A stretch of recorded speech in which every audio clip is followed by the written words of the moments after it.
Hello friends, नमस्कार। कैसे हैं आप लोग। मैं उम्मीद करता हूं कि आप लोग बहुत अच्छे होंगे दोस्तों, और मैट्रिक फाइनल परीक्षा 2026 के तैयारी में लगे होंगे। दोस्तों आज के हम इस क्लास में आपको बताने वाले हैं दोस्तों बिहार बोर्ड क्लास 10 के लिए। दोस्तों बिहार बोर्ड क्लास 10 के लिए फिजिक्स दोस्तों, फिजिक्स का चैप्टर 3 दोस्तों, फिजिक्स का चैप्टर 3 मानव नेत्र दोस्तों चैप्टर है। उस चैप्टर से दोस्तों ऑल वीवीआई ऑब्जेक्टिव क्वेश्चन दोस्तों, ऑल वीवीआई ऑब्जेक्टिव क्वेश्चन कहने का मतलब दोस्तों इस चैप्टर से जितना भी ऑब्जेक्टिव दोस्तों क्वेश्चन पूछा जाता है, इस चैप्टर से दोस्तों जितना भी ऑब्जेक्टिव पूछा जाता है दोस्तों सिर्फ उसी ऑब्जेक्टिव क्वेश्चन दोस्तों करवाएंगे। दोस्तों वीवीआई ऑब्जेक्टिव क्वेश्चन कहने का मतलब दोस्तों सिर्फ उसी क्वेश्चन को दोस्तों मैं इस क्लास में कराएंगे दोस्तों, जो सीधे आपको बिहार बोर्ड में दोस्तों पूछा जाता है। एक भी दोस्तों क्वेश्चन बाहर से नहीं रहने वाला दोस्तों। ऑलरेडी दोस्तों जो पूछा जाएगा वही क्वेश्चन दोस्तों करवाएंगे दोस्तों। तो जरूर दोस्तों शुरू से अंत तक इस वीडियो को देखिएगा दोस्तों। और मानव नेत्र चैप्टर से एक भी आपको ऑब्जेक्टिव क्वेश्चन नहीं छूटने वाला है। तो ज़रूर क्लास में शुरू से अंत तक बने रहिएगा, वीडियो को लास्ट तक देखिएगा। और इस चैनल पर नए आएंगे तो चैनल को जरूर सब्सक्राइब कर लीजिएगा दोस्तों। इन सभी क्वेश्चन को दोस्तों आप जरूर नोटबुक पर लिख कर याद कर लीजिएगा। इन सभी क्वेश्चन को आप नोटबुक पर लिख कर जरूर याद कर लीजिएगा। बहुत इंपॉर्टेंट क्वेश्चन दोस्तों, एक भी दोस्तों इससे बाहर नहीं आने वाला है। जो दोस्तों पूछा जाता है दोस्तों 2026 में दोस्तों पूछा जाएगा, उसी क्वेश्चन दोस्तों सिर्फ करवाएंगे दोस्तों। तो चलिए दोस्तों क्वेश्चन नंबर पहला देख सकते हैं। सामान्य नेत्र के लिए दूर बिंदु है दोस्तों। इन सभी क्वेश्चन को आप नोटबुक पर लिखकर दोस्तों जरूर याद कर लीजिएगा। बहुत इंपॉर्टेंट क्वेश्चन है। सामान्य नेत्र के लिए दूर बिंदु है दोस्तों, बहुत इंपॉर्टेंट क्वेश्चन, तो इस सभी को जरूर याद कर लीजिएगा दोस्तों। तो आपके सामने ऑप्शन में दोस्तों 25 मीटर, ऑप्शन बी है दोस्तों 25 सेंटीमीटर, ऑप्शन सी है 25 मिलीमीटर, ऑप्शन डी अनंत दोस्तों।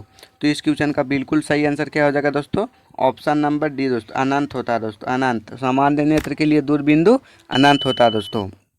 इस तरह से क्वेश्चन को याद रखना दोस्तों। दूसरा क्वेश्चन देखते हैं। इन सभी क्वेश्चन को दोस्तों अब नोटबुक पर लिखकर जरूर याद कर लीजिएगा दोस्तों। मैं बार बार बोल रहा हूँ दोस्तों, बहुत इंपॉर्टेंट क्वेश्चन है। सामान्य नेत्र के लिए दोस्तों, सामान्य नेत्र के लिए दूर बिंदु है दोस्तों। यहाँ पे आपको दूर बिंदु बताना है दोस्तों। सॉरी दोस्तों, पहला क्वेश्चन बता चुके हैं। दूसरा क्वेश्चन देखते हैं, फिर से वही क्वेश्चन आ चुका था। दूसरा क्वेश्चन देख सकते हैं यहाँ पे। अभिनेत्र लेंस की फोकस दूरी में परिवर्तन किया जाता है दोस्तों। अभिनेत्र लेंस की फोकस दूरी में परिवर्तन किया जाता है। आपके सामने ऑप्शन में दोस्तों ऑप्शन ए है पुतली द्वारा, ऑप्शन बी है दृष्टिपटल द्वारा, ऑप्शन सी है सिलियरी मांसपेशियों के द्वारा, ऑप्शन डी है दोस्तों परितारिका के द्वारा। तो इस क्वेश्चन का बिल्कुल सही आंसर क्या हो जाएगा दोस्तों, तो इस क्वेश्चन का बिल्कुल सही आंसर हो जाएगा सिलियरी मांसपेशियों के द्वारा। ऑप्शन नंबर सी बिल्कुल सही आंसर हो जाएगा, सिलियरी मांसपेशियों के द्वारा। क्वेश्चन नंबर अगला देखते हैं दोस्तों। इन सभी क्वेश्चन को आप जरूर याद कर लीजिएगा दोस्तों। एक भी आपको इससे बाहर ऑब्जेक्टिव नहीं पूछने वाला दोस्तों मानव नेत्र चैप्टर से। क्वेश्चन नंबर तीसरा देखते हैं। स्पेक्ट्रम में किस रंग के किरण का झुकाव अधिक होता है। स्पेक्ट्रम में दोस्तों किस रंग के किरण का झुकाव दोस्तों अधिक होता है। आपके सामने दोस्तों ऑप्शन में है लाल रंग के, ऑप्शन बी है हरे रंग के, ऑप्शन सी है पीले रंग के, ऑप्शन डी है बैगनी रंग के। तो इस क्वेश्चन का दोस्तों बिल्कुल सही आंसर हो जाएगा बैगनी रंग के झुकाव दोस्तों अधिक रहता है। ऑप्शन नंबर दोस्तों डी बिल्कुल सही आंसर हो जाएगा, बैगनी रंग का झुकाव अधिक होता है। ऑप्शन नंबर डी बिल्कुल सही आंसर हो जाएगा दोस्तों। क्वेश्चन नंबर चौथा देखते हैं दोस्तों। बहुत इंपॉर्टेंट क्वेश्चन दोस्तों। इन सभी क्वेश्चन को अगर आप दोस्तों याद कर लेते हैं तो एक भी दोस्तों आपको मानव नेत्र चैप्टर से दोस्तों एक भी आपको अलग से प्रश्न नहीं रहने वाला दोस्तों। सिर्फ इसी रहेगा, तो सिर्फ इसी क्लास से दोस्तों आपको रहेगा दोस्तों। आज की क्लास में लगभग आपको 30 को दोस्तों ऑब्जेक्टिव क्वेश्चन बताएंगे दोस्तों। तो इन 30 ऑब्जेक्टिव क्वेश्चन को जरूर आप देख कर दोस्तों जाइएगा। बहुत इंपॉर्टेंट क्वेश्चन है। क्वेश्चन नंबर चौथा देखते हैं। स्पेक्ट्रम प्राप्त करने के लिए किसका उपयोग होता है दोस्तों। स्पेक्ट्रम प्राप्त करने के लिए किसका उपयोग होता है। कांच के, सिल्ली के, अवतल दर्पण के, उत्तल लेंस के, ऑप्शन डी प्रिज्म के। तो इस क्वेश्चन का बिल्कुल सही आंसर होगा दोस्तों, स्पेक्ट्रम प्राप्त करने के लिए प्रिज्म का उपयोग होता है। ऑप्शन नंबर डी बिल्कुल सही आंसर हो जाएगा, दोस्तों स्पेक्ट्रम प्राप्त करने के लिए प्रिज्म का उपयोग होता है। क्वेश्चन नंबर अगला देखते हैं दोस्तों। 5 नंबर क्वेश्चन, थोड़ा सा इसको जूम करते हैं। 5 नंबर क्वेश्चन देख सकते हैं यहाँ पे।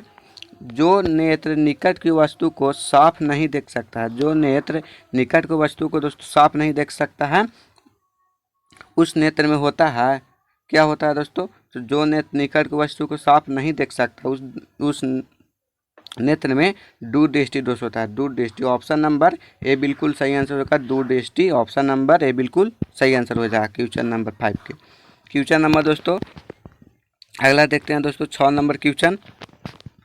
मानव नेत्र में थोड़ा इसको, मानव नेत्र में किस प्रकार का दोस्तों लेंस पाया जाता है या किस प्रकार का दर्पण पाया जाता है दोस्तों। मानव नेत्र में किसी प्रकार का लेंस नहीं पाया जाता है। ऑप्शन बी में है दोस्तों अवतल लेंस होता है, ऑप्शन सी में उत्तल लेंस होता है, ऑप्शन डी में है उत्तल दर्पण होता है। तो मानव नेत्र में ऑप्शन बी दोस्तों, मानव नेत्र में सॉरी दोस्तों ऑप्शन सी हो जाएगा, मानव नेत्र में उत्तल लेंस होता है। ऑप्शन नंबर सी बिल्कुल सही आंसर हो जाएगा, मानव नेत्र में उत्तल लेंस होता है। क्वेश्चन नंबर अगला देखते हैं। मानव नेत्र में वस्तु का प्रतिबिंब, मानव नेत्र में वस्तु का प्रतिबिंब निम्न में से किस पर बनता है। मानव नेत्र में वस्तु का प्रतिबिंब निम्न में से किस भाग पर बनता है। तो इस क्वेश्चन का बिल्कुल सही रेटिना पर बनता है। ऑप्शन नंबर सी बिल्कुल सही आंसर हो जाएगा, रेटिना पर बनता है। क्वेश्चन नंबर अगला देखते हैं। इन सभी क्वेश्चन को आप जरूर नोटबुक पर लिखकर याद कर लीजिएगा। मैं बार बार इस बात को बोल रहा हूँ, इन सभी क्वेश्चन को आप नोटबुक पर लिखकर जरूर याद कर लीजिएगा, बहुत इंपॉर्टेंट क्वेश्चन है। क्वेश्चन नंबर 8 देखते हैं। सामान्य नेत्र के रेटिना पर बनने वाला प्रतिबिंब होता है, सामान्य नेत्र के रेटिना पर बनने वाला प्रतिबिंब कैसा होता है, आभासी और सीधा, या वास्तविक और उल्टा, या वास्तविक और उल्टा, या आभासी और उल्टा। तो इस क्वेश्चन का बिल्कुल सही आंसर आपको बताना है। तो इस क्वेश्चन का बिल्कुल सही answer option number C, option number C बिल्कुल सही आंसर हो जाएगा, वास्तविक और उल्टा होता है। क्वेश्चन नंबर अगला देखते हैं दोस्तों। टिंडल प्रभाव कौन सी परिघटना को प्रदर्शित करता है। टिंडल प्रभाव प्रकाश की कौन सी परिघटना को प्रदर्शित करता है। आपके सामने ऑप्शन है प्रकाश का परावर्तन, ऑप्शन बी है प्रकाश का अपवर्तन, ऑप्शन सी है प्रकाश का विक्षेपण, ऑप्शन डी है प्रकाश का प्रकीर्णन। तो इस क्वेश्चन का बिल्कुल सही आंसर आपको बताना है दोस्तों। तो इस क्वेश्चन का बिल्कुल सही आंसर ऑप्शन नंबर डी हो जाएगा, प्रकाश के प्रकीर्णन के कारण। ऑप्शन नंबर डी बिल्कुल सही आंसर, प्रकाश का प्रकीर्णन। क्वेश्चन नंबर अगला देखते हैं दोस्तों 10 नंबर क्वेश्चन। दूरदृष्टि दोष वाली आंख साफ साफ देख सकता है। दूरदृष्टि दोष वाली आंख साफ साफ देख सकता है दोस्तों, तो केवल वह दूर की वस्तुओं को देख सकता है दोस्तों। ऑप्शन नंबर ए बिल्कुल सही आंसर हो जाएगा, केवल दूर की वस्तुओं को साफ साफ देख सकता है। ऑप्शन नंबर ए बिल्कुल सही आंसर हो जाएगा। क्वेश्चन नंबर अगला देखते हैं दोस्तों। इन सभी क्वेश्चन को आप जरूर नोटबुक पर लिखकर याद कर लीजिएगा, बहुत इंपॉर्टेंट क्वेश्चन है। और चैनल पर नए हैं तो चैनल को जरूर सब्सक्राइब कर लीजिएगा। क्वेश्चन नंबर 11 देखते हैं। निकट दृष्टि दोष वाले व्यक्ति देख सकता है। निकट दृष्टि दोष वाले व्यक्ति देख सकता है दोस्तों।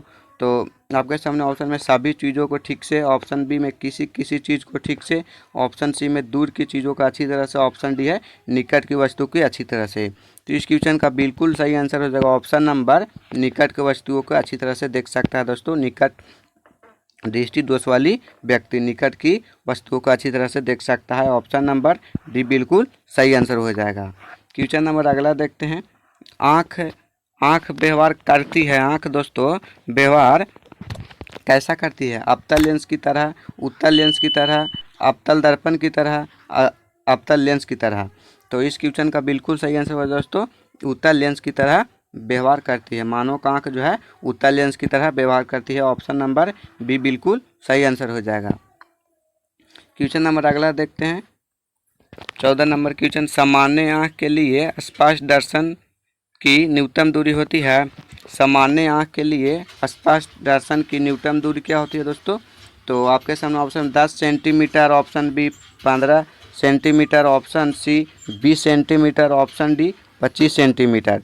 तो इस क्वेश्चन का बिल्कुल सही आंसर आपको बताना है दोस्तों। तो इस क्वेश्चन का बिल्कुल सही आंसर हो जाएगा ऑप्शन नंबर डी 25 सेंटीमीटर होता है। सामान्य आँख के लिए स्पष्ट दर्शन की न्यूनतम दूरी 25 सेंटीमीटर होता है। क्वेश्चन नंबर अगला देखते हैं। दूरदृष्टि दोष वाले मनुष्य के चश्मे में होता है। दूरदृष्टि दोष वाले मनुष्य के चश्मे में क्या होता है।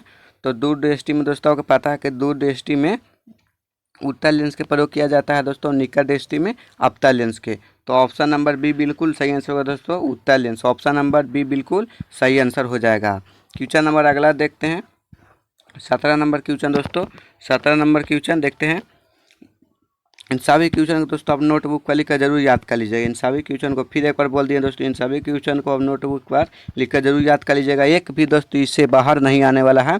मानव नेत्र चैप्टर से एक भी आपको ऑब्जेक्टिव क्वेश्चन इससे बाहर नहीं आने वाला है। क्वेश्चन नंबर 17 देखते हैं, निकट दृष्टि दोष किस लेंस का प्रयोग होता है दोस्तों।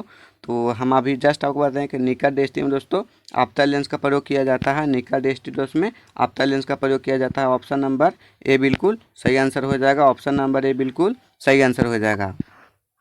क्वेश्चन समाप्त हो चुका है दोस्तों। आज के दोस्तों हम इस क्लास में लगभग आपको दोस्तों 20 गो ऑब्जेक्टिव क्वेश्चन बता चुके हैं दोस्तों। अगर इन सारे 20 गो ऑब्जेक्टिव क्वेश्चन दोस्तों आप याद कर लेते हैं तो एक भी आपको मानव नेत्र दोस्तों फिजिक्स का चैप्टर 3 दोस्तों मानव नेत्र चैप्टर से एक भी आपको ऑब्जेक्टिव क्वेश्चन नहीं छूटने वाला है। तो इन सभी क्वेश्चन को आप नोटबुक पर लिखकर जरूर याद कर लीजिएगा दोस्तों। एक भी आपको मानव नेत्र चैप्टर से दोस्तों मानव नेत्र चैप्टर से एक भी आपको ऑब्जेक्टिव क्वेश्चन नहीं छूटने वाला दोस्तों। सिर्फ इस क्लास का अगर आप कर बोर्ड एग्जाम देने चले जाते हैं दोस्तों तो एक भी आपको ऑब्जेक्टिव क्वेश्चन दोस्तों मानव नेत्र चैप्टर से नहीं छूटने वाला है। दोस्तों आज का हम इस क्लास में लगभग 20 गो आपको ऑब्जेक्टिव क्वेश्चन पढ़ा चुके हैं दोस्तों। अगर इन सभी 20 गो ऑब्जेक्टिव क्वेश्चन को आप याद कर लेते हैं तो एक भी आपको ऑब्जेक्टिव क्वेश्चन इससे बाहर नहीं आएगा दोस्तों। आज के क्लास में दोस्तों इतना ही बताने आए थे दोस्तों। मिलते हैं अगला वीडियो में दोस्तों, तब तक के लिए जय हिंद।